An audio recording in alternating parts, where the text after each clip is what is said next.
የቅጣት ምት አደገኛ ቦታ ላይ ከሳጥን ውጭ መሐመድ ሳላህ ኮዲ ጋክፖና ዶሚኒክ ሶቦዝ ላይ ቆመው እየተመካከሩ ይገኛሉ። በነገራችን ላይ ቫን ዳይክም ሴልቲክ ውስጥ እያለ ያስቆጥር ነበር ቅጣት ምቶችን ቆሞ ነበር። አሁን ግን ሄዷል።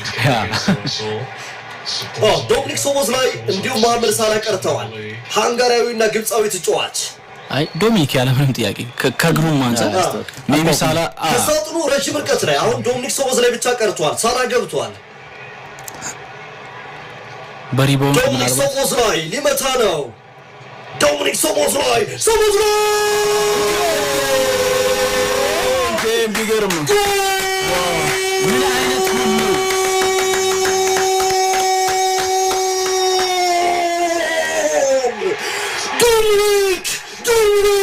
ዶሚኒክ ሶቦዝ ላይ ሮኬት ተምር ምን አይነት አስደናቂ ማጂክ የሆነ ጎል ነው ያስቆጠረው። ሃንጋሪያዊ ኢንተርናሽናል ዶሚኒክ ሶቦዝ ላይ ክብሮትና ክብራን አንፊልድን